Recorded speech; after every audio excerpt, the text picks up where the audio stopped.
Your final thoughts or final advice for senior citizens who have not yet made up their mind to make a will? My father-in-law is, he is not in the right frame of mind, Mm. or my father, he has these episodes where he's suffering from dementia. He does not know where he is, what Hmm. he's doing. Can they execute a will? We just discussed in Muslim community, oral will is accepted, right? So how does it differ?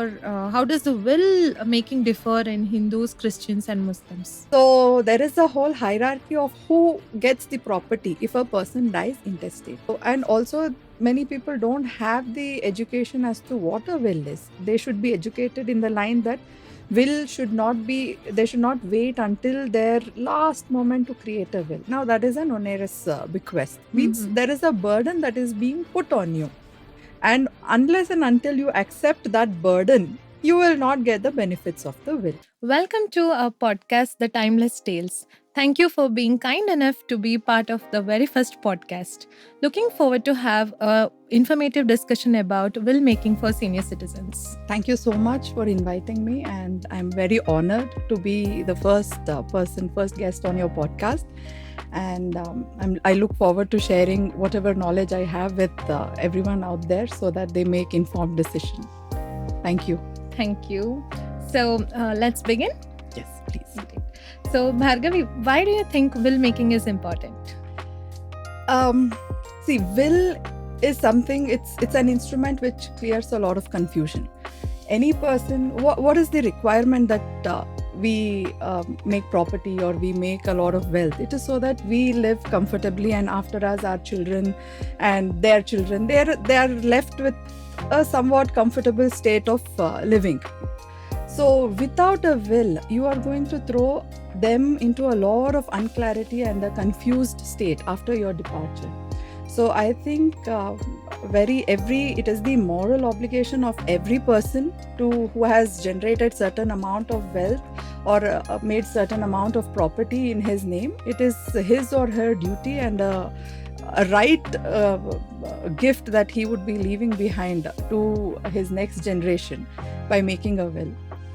So I think will is very, very important, and every person should have it on their agenda. Rightly said.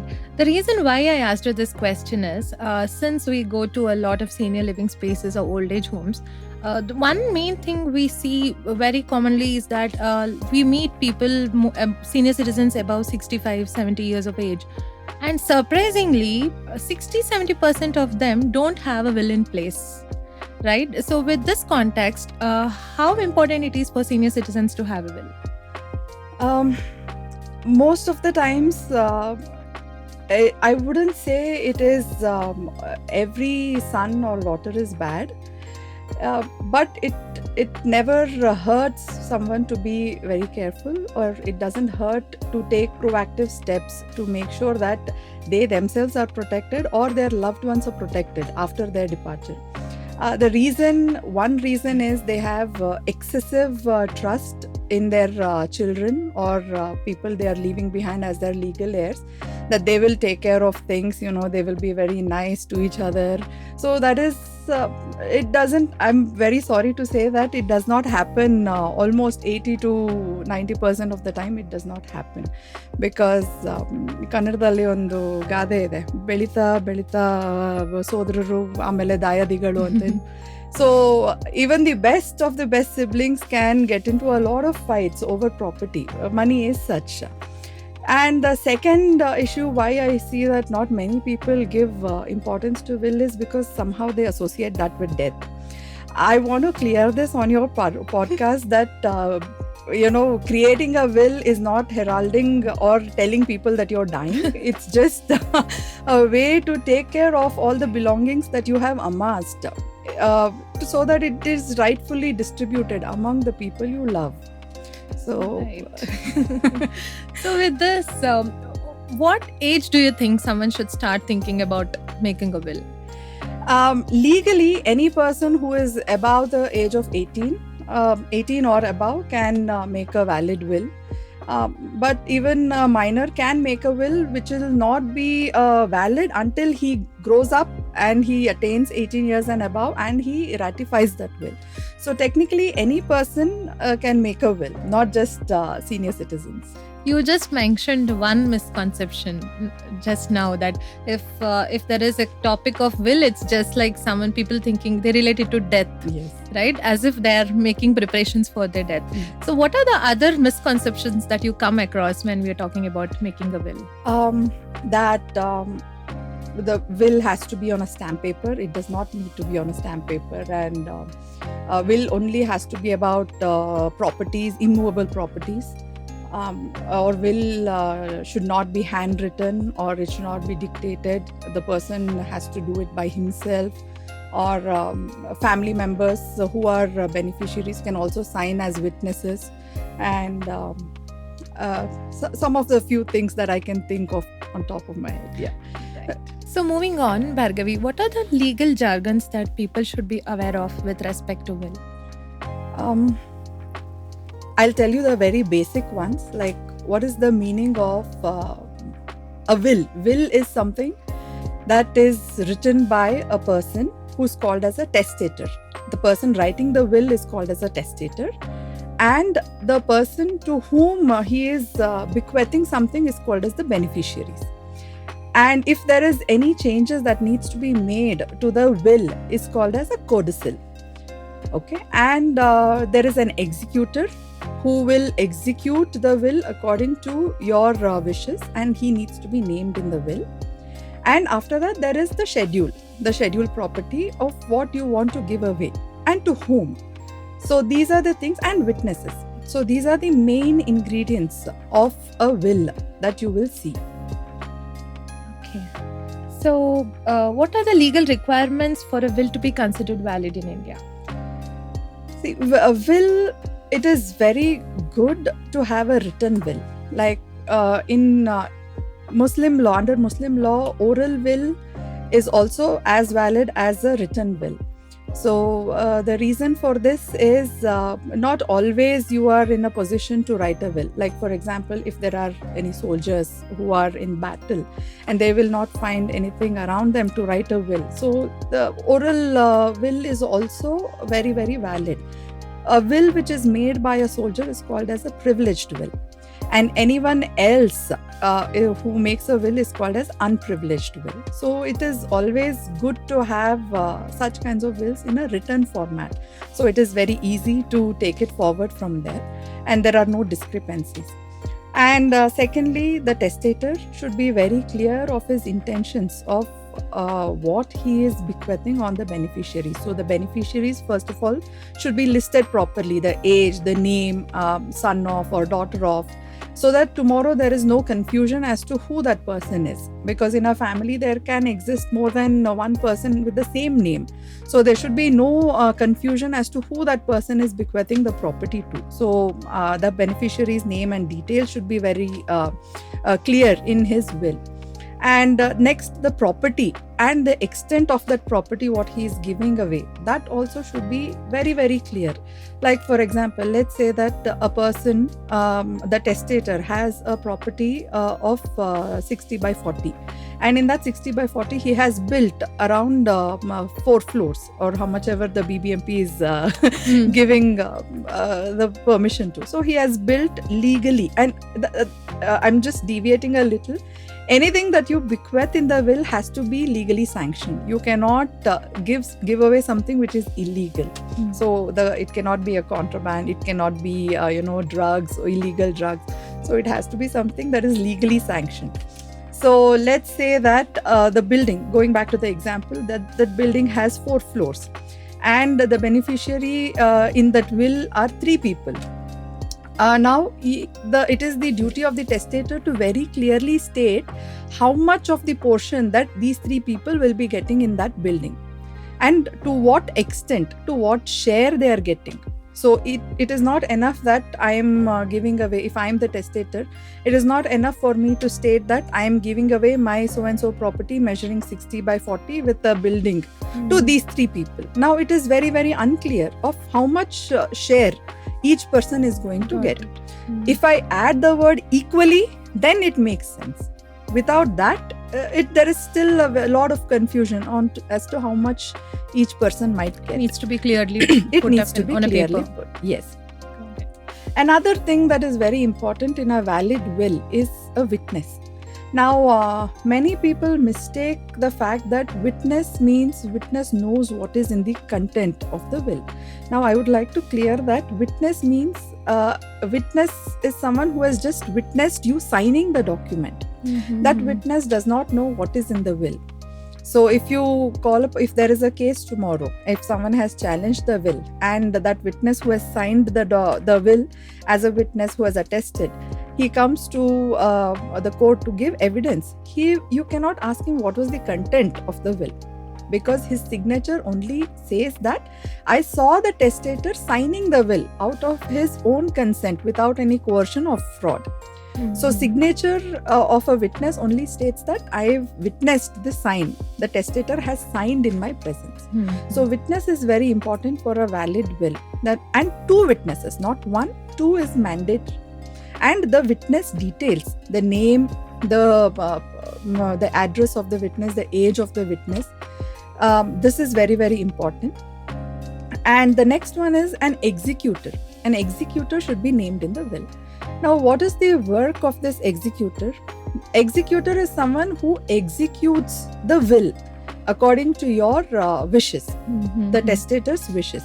So, if the testator, for example, let's say that I am executing a will, I am the testator, and I name you as an executor. After my passing, you will make sure that the will is executed in the way I want it.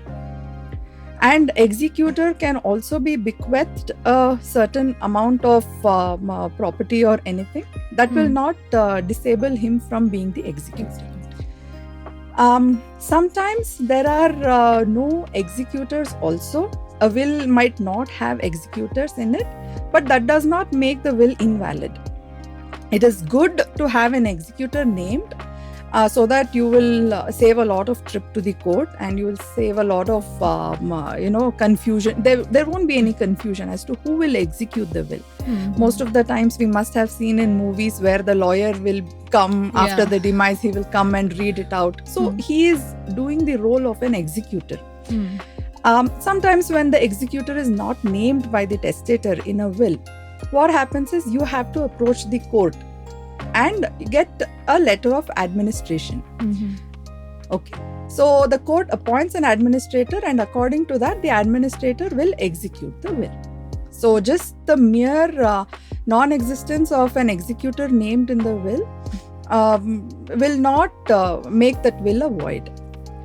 But the other aspects of the clarity on the property, the clarity on the beneficiaries who are receiving, and a signature of the testator, and it has to be put in a place where he intends to give effect to that document as a will. Like, for example, any normal document we sign at the bottom page, at the right side corner. Let's say that he has made a will and he signs somewhere at the top of the page. That will not be considered as a signature where he intends to give effect to the will. So the signature has to be in a proper place. And also we have recent rulings that the will does not have to be signed each page. Like if you take any other deed, like a sale deed, on all pages you put the signatures. Inadvertently, it is good that you sign each page of the will, but if you don't, and even if you sign the last page of the will also, it is considered a valid will. And it does not have to be on a stamp paper. It can be on any white sheet.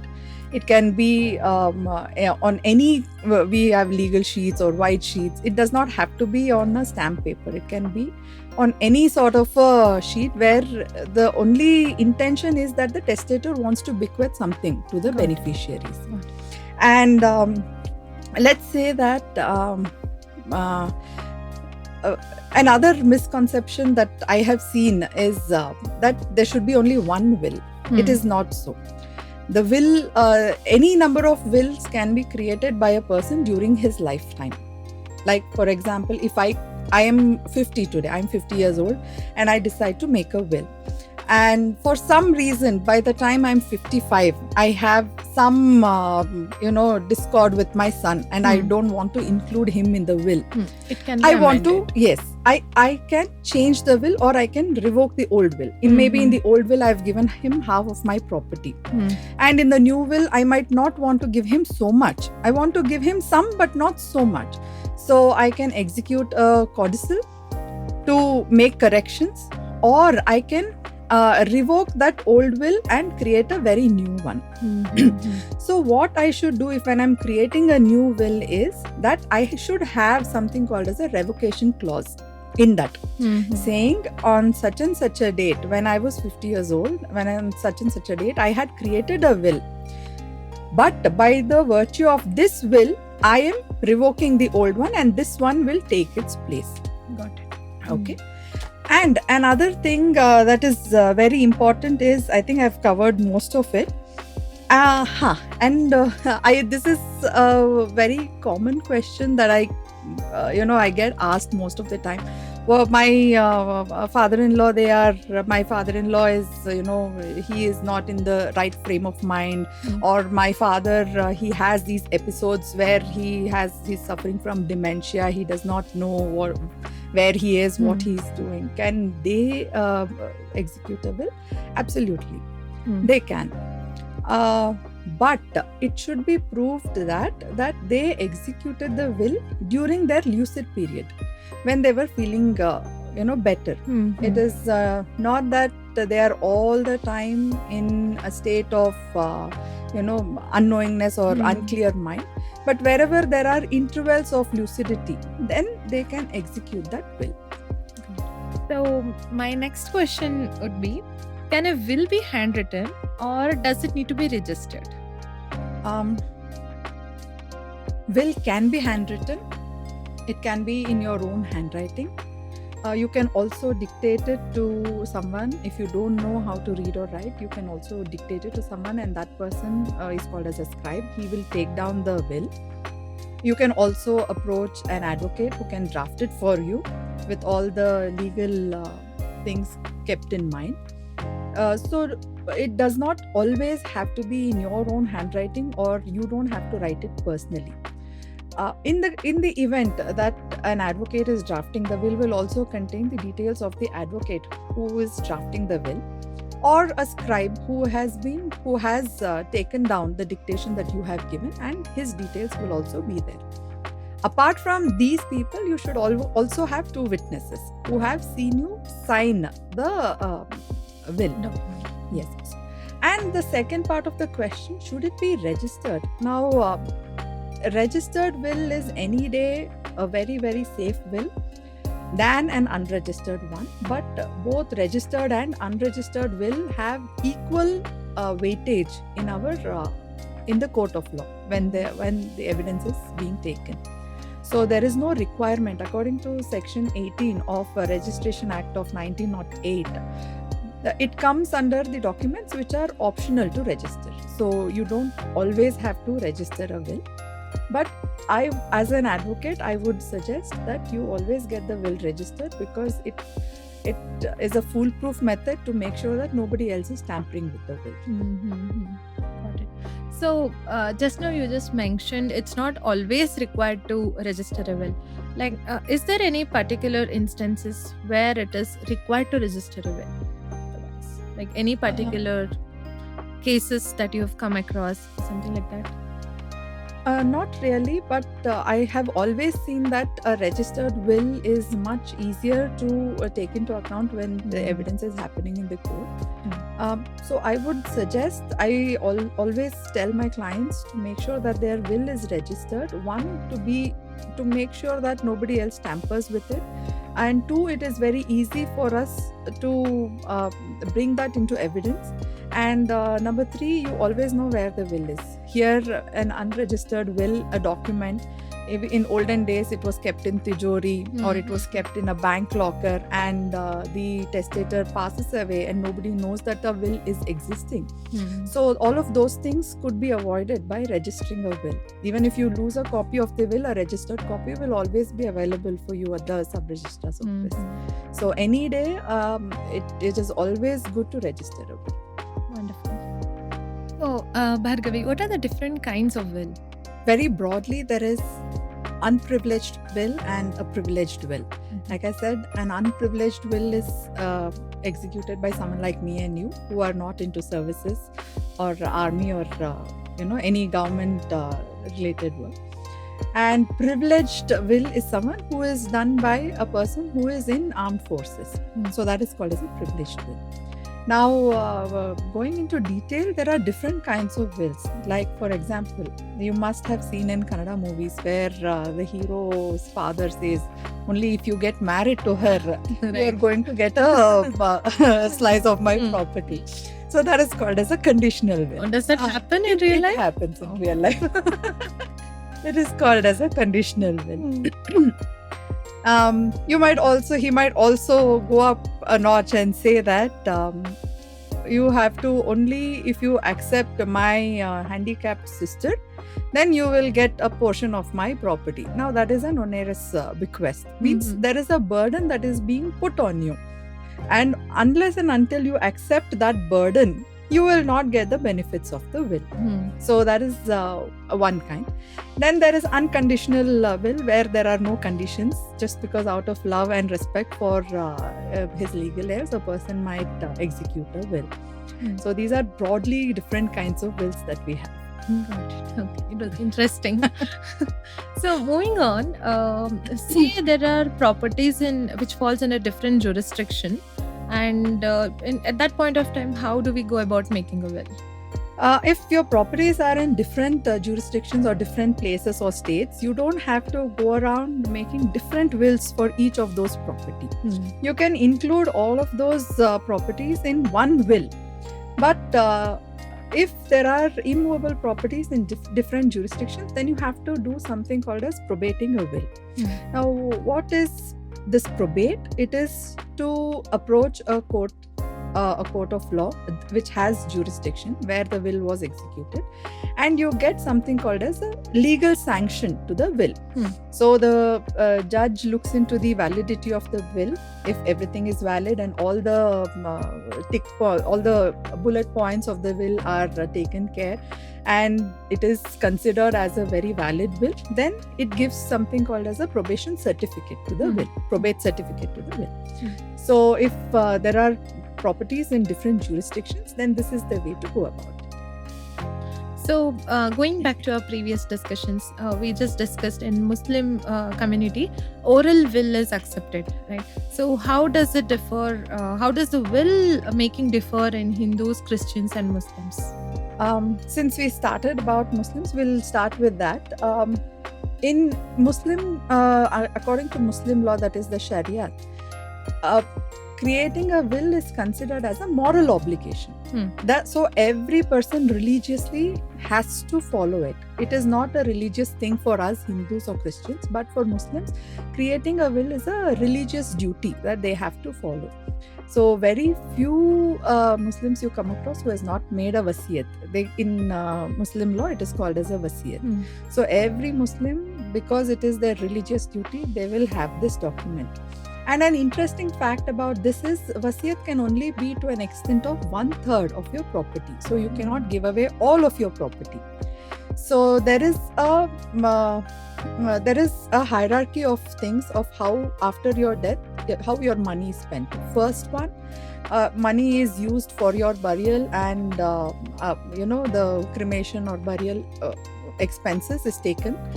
Then after that, if there is any debt of the deceased person, then they use his property to clear off those debts.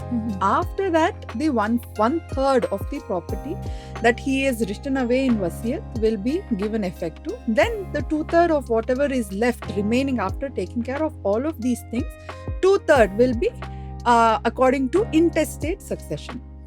Now, intestate succession sounds very, something Yeah. different. Intestate succession means a succession without a will, Oh. when there is no will. Mhm. So that is that 2/3 of the property will go according to that. So whatever the property has, initially all the debts needs to be taken care of, and Yeah. after the cremation charges or whatever. So who is going to take care of these things Again, there will be an executor in that. in that He case is as going well? to take care of these things. Okay. It is made sure that Mm. he overlooks all of these points. Mhm. Now coming to Christians, they are governed by Indian Succession Act. Hmm. So according to this, let's say that a man who passes away, leaving his widow and his children. Now, interestingly, the entire property will not go to her if a will has not been made. That is the ideal misconception that everyone has, that my husband, let's say that he's a Christian and he passes away, and I think that everything is going to come to me, the wife, to the when I'm wife. alive. Then after my death, it will go to my children. Children. It is not so. Mhm. So if the man passes away, and his widow will get 1/3 of the share, and after that his lineal descendants will get the remaining share. Now, who is this lineal descendants? So lineal descendant is someone who is directly descendant from him, from the Okay. deceased person. Mhm. Like, for example, his son and son's son. Okay, so that when it is directly descendant from the deceased person, it's called as a lineal descendant. So I only get as a 1/3. So this is the problem when there is no will. My son would be, that the son of the deceased person would be totally useless. Right. He might not have cared for the father or the mother. Now, without the will, the husband might be suffering from some disease, and the wife might have stood by the husband throughout. Now, what is it that you're leaving behind for her? Because this is what happens when you don't make a will. So if he had made a will, he could have left everything to her. Now, because he didn't make a will and he died intestate, that means without making a will, now his lineal descendant is taking away larger portion Portion of what of the would have come to the wife. Morally, which is, in my eyes, the wife should have gotten a little more. Right. Now, let's say that there is no lineal descendant. Let's say that there is no children. So what happens? The wife gets half a share. Half a share of the husband's property. And the rest half will go to the kindred. Kindred means the people who are his cousins, his siblings. It goes to them. This is in case he has not made a will. Yes. So these are people he might have just seen in some weddings. Exactly. Once in a while he might have met them. Exactly. And they would have benefited from his. Yeah. See, the importance of will is so much that you protect your loved ones even after your departure. Exactly. So I think it is very important that a lot of importance and stress is given on the creation of will. Next, coming to Hindus, we have something called as class 1 heirs, class 2 heirs, agnates and cognates. So there is a whole hierarchy of who gets the property if a person dies intestate. Now, what happens is, if a person without making a will passes away, then his share, the first right, that is the class 1 heirs will have the first right on the property of the deceased person. That is the son, daughter, the spouse, and not the spouse, the wife. I'm talking about a Hindu male who has passed away. The wife and the mother. Okay, so now these are the class 1 heirs. Interestingly, father is not a class 1 heir. Father is class 2 heir. Oh. Okay. So after that, it is class 2 heirs, that is father, brother, sister, and their children, and all of those people come under class 2 heirs. Okay, and after that, then you have something called as agnates. Now, what is agnates? Something very, it's an alien it's word. Alien word. So agnates is any relationship that is coming through the male bloodline. Okay, and cognates is anything that is coming through the female bloodline. Oh, it's a paternal and maternal. Yeah, something very vaguely, if you want to put it, Yeah. it is like. Okay. So this is how the rights of the intestate person when a Hindu man passes away. Now, there was a recent amendment to the law, and when a Hindu female acquires a property, it becomes her own absolute property. So, if she dies without making a will, and how the property is divided among the heirs is totally different than what it would have been for a Hindu man. Let's say that a Hindu female, she passes away without making a will. So first right will be for the son or daughter and husband. That is the first one. After that, it will be the heirs of the husband. And after that, it will be her mother and father. And then it will be the heirs of the father. Then it will be the heirs of the mother. So now you see what happens when you don't make a will. Your own father and mother will have to wait for their turn after the heirs of the husband. So by making a will, you could have pulled them a lot closer to you, Right. without a will. So that is why creating a will is very important, even for a female. So there is no only a male should create a will. It is not like that. Even a female can create a will so that she can also safeguard her loved ones. Correct. And pull them much closer. Otherwise, if it, like for the example, her own mother and father who has taken care of her for so long, and so many times there are no sons. They are she might be the only child who is supposed to take care. And if she passes away, the mother and father of that woman will be left destitute, because there will be so many people in between claiming shares. Correct. So creation of a will take away all of these confusions and give them what rightfully belongs to them. Right. Then let's say that if a Hindu female acquires property from her father or her mother, okay, she has got some, we call it Ashna Kunkma Kotro, Stridana Kotro. So property like that, if she dies without making a will, first share will be for the son, daughter and the husband. After they pass away, it will be the heirs of the father. Okay. Now, so many times we see fathers, not all fathers are providing in nature. Again, maybe the woman, he might be a drunkard. The father might not have taken care of these people, might not have provided for the family. But suddenly, as soon as her passing away, the father's side gets a lot of share. The mother could be struggling. She would have taken care. Maybe her mother's younger sister might have taken care. So they are all left out. Correct. So creating a will again takes care of all of these situations where maybe your aunt provided for you, and while going away, as a nice gesture, you have left something for her. That can only happen through a will. It cannot happen through intestate succession. So this also answers the question that I had asked you in the beginning: at what age should we make a will? So there is no age bar as such, because we never know the time. Yes. Right. The true nature's call. Exactly. When it comes. So there is no age bar. Anybody who has amassed certain kind of wealth should go ahead and make a will. And because creating and changing the will is so flexible, right? So any person can make any number of times.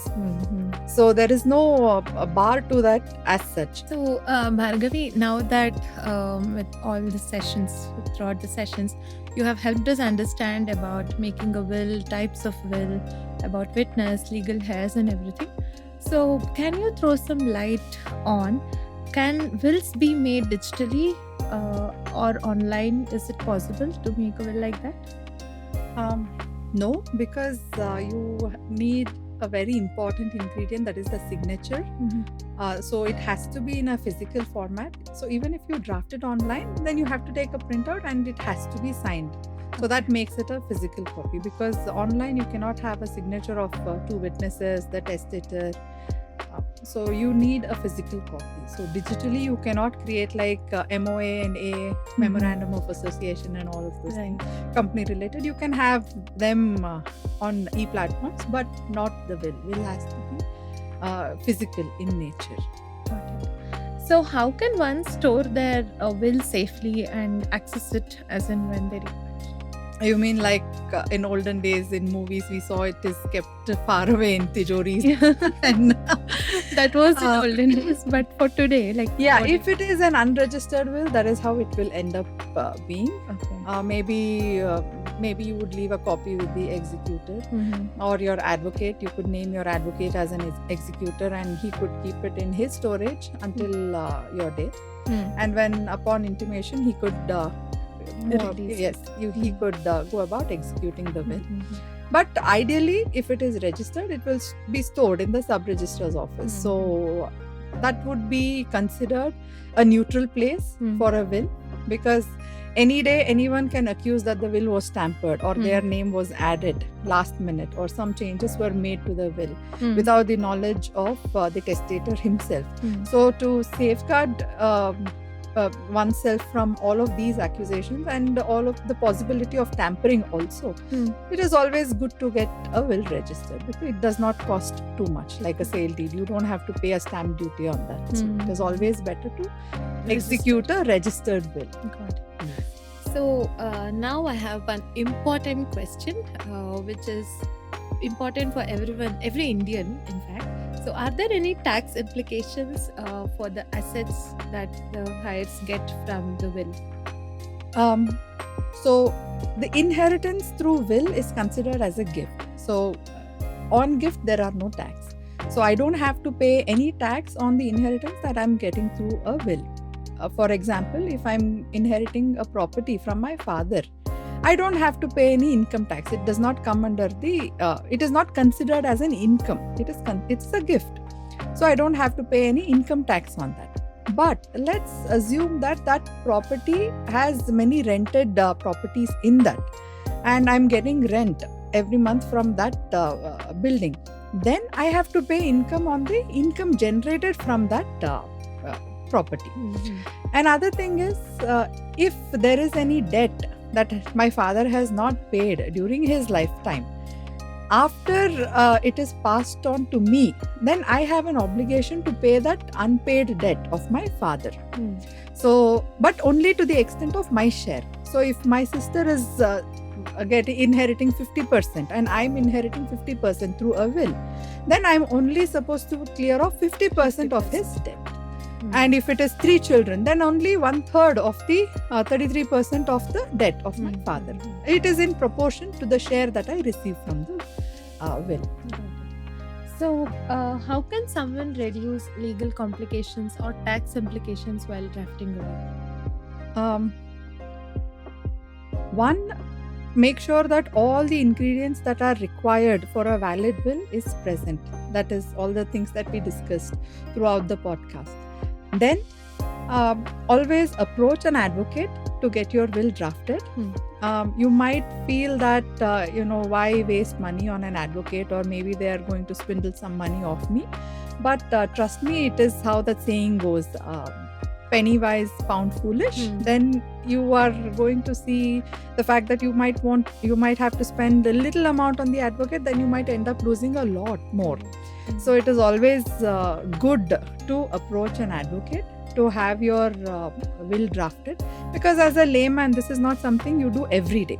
But an advocate does this maybe on a daily basis in his line of work. So he knows many things that should be included compulsorily. And many times the law does not work on common sense. So there are legal aspects that might not be, you might think, okay, that does not make sense, but that is how law is. So those things a lawyer might be able to help you, and not by yourself. So to avoid major legal crisis, it is always good to approach an advocate and get your will drafted. So I have an interesting question. So how can families have open conversations about wills and inheritance without conflicts? So to answer your question, how to go about it without creating conflicts will happen. But I think the conflict would be much lesser if the advice of creating a will would come from a third party who is not interested in creation of will at all. So when interested parties like the beneficiary, son, daughter, legal heir, maybe they might feel that they are being selfish. But with organizations like yours, then I think they would be thinking of that in a neutral light. So, and also many people don't have the education as to what a will is, so they don't know that, and not many people at that age. Interestingly, I've had conversations with many senior citizens, and many of them, it is more of an unhealthy percentage, who are very, very worried about moving on, passing away. So when the mindset is like that, they will not have any mind space free for them to think about all of these things clearly. So one, it should be educated. They should be educated in the line that will should not be. They should not wait until their last moment to create a will. They should create it when they are very happy, when everything is going well, and they should take time to think it through, and not because they want to teach a lesson to some kid and then they leave everything to the other kid. It should not be like that. It should not be used as a modem of punishment. The purpose of making a will should be very, very clear as to why they are making a will, and what are the properties they want to give away. And like I said in my previous conversation, that will does not only have to be about immovable property. If there is any gold, there is jewelry, there is a car, what happens to that car after I go away? So I have to leave it in somebody's care. Either I can give away the whole car, or I can say that sell the car and the proceeds will go to such and such a person. So all of the things that belongs to me can be taken care. Like, we don't take anything with us after our death. So at least here, people who are if it does not create chaos, it is one thing. If my property, whatever I have amassed, it does not create any chaos, then it is okay. But you have created many things. Nobody asked for you to do that, but I have created a lot of property. I've purchased a lot of property. I've purchased a lot of gold. I've also gone ahead and had kids. Now, nobody asked for this or that. Now I have created a situation where there could be a lot of conflict. So morally, it is my responsibility to make sure that everything is very, very clear. So the conflict part, I think it should come from a third person, and also they should be it should be more it should be advertised on a greater level to these people, that it has got not just for senior citizens. It should be advertised on a greater part to everyone who has amassed certain amount of wealth to go ahead and make a will. Well, during this conversation, I just remembered one of the scenarios where a senior citizen wants to make a will. However, one of her children is interested to cooperate and make a will and everything, while the rest four of them are not. They're not even, responding to it or something like that. Like, ideally, what should be done under these circumstances? See, it does not depend on the children.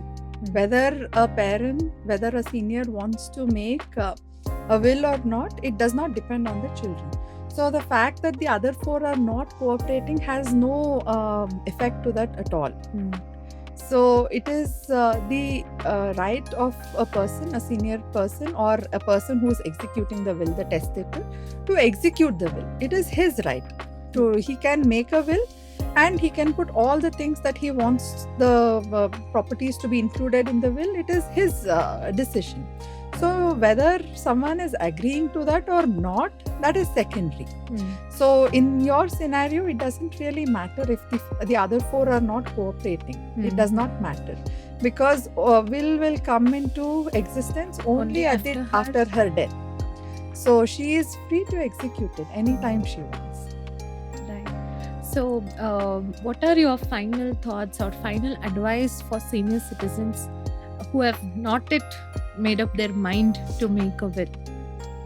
I would like to answer this question with few scenarios I have seen in my work as an advocate. So I'm not going to take names, but there is this case where the son looked after the mother all her life, and the property initially belonged to the husband, and after the passing away of the husband, the property came to the wife, and the aged mother was looked after by the son. Apart from the son, the woman also had two daughters, so she totally had three children. Now the two daughters, they were married, they were in good terms with the mother, yes, but it was the son who took care of the mother during her old age. He took care of the medical needs, and there was a loan on the house that they were living in. He took care of the loan, he cleared the debt, and he also invested some of his life savings in developing that property. He built another floor, so he had invested quite a bit in that. Now this woman dies without making a will. So what happened is both the daughters also got a share. I'm not saying it is wrong, but the fact that the investments that were made by the son on the property, not on the mother. Yes, it is the duty of the son to take care of the mother, so we'll not calculate that. But the fact that he had invested in the property to develop it further, now that was not taken into account. They got a share, the sisters got a share. Of course, it has not been adjudicated still, it's still pending. So see, such kind of ugly situations can be avoided if the woman had created a will. And in that particular case, the daughters were also given cash at the time of their wedding as Stridhana. So, and they were, it was quite generous for that time. They were given around 5 lakhs each, which was a huge amount for that time. And they were married off according to the customs, and all the demands that the groom side had, they had taken care of that also. And they were given a lot of vessels and saris and other things. So quite a bit was spent on those daughters. Nothing was spent on the son. Instead, the son had spent quite an amount. So what happens is, without the will, the daughters got a share. I'm not saying it is wrong, but it is, if you think about it from a moral aspect. Now, what is the what would motivate a son to develop a property which has been taken by a father or a mother, if it is not safeguarded to that effect? So a will would have, I felt that personally, that will would have cleared a lot of things for them. Right. And now, instead of, if there was a will, instead of those 3 siblings running around in the court, not looking at each other, not talking to each other, or having very bad and bitter feelings, they could have had a very loving relationship as brother and sisters. So that was taken away. It could have been avoided if a will was in place. Right. So I would advise all the senior citizens, not just senior citizens, I would advise everyone to think about in the lines of making a will, to do it properly with proper guidance. And because it is a very flexible document, you can keep changing it. You can revoke it anytime you want. You can change it anytime you want. It does not take much. You can do it by yourself without anyone's help. You don't need any relative to be with you. You can go by yourself and get it done. Yes, you might have to pay some fees to the advocate because he's doing his job, but it is very, very minuscule compared to what the other people might incur in the end as lawsuits or legal compensation. So all of those things can be avoided. So please make a will, think in that direction, and take guidance from the right kind of people. Right. So Bhargavi, for the benefit of our viewers, if someone wants to contact you for making of will, or like, how do they approach you?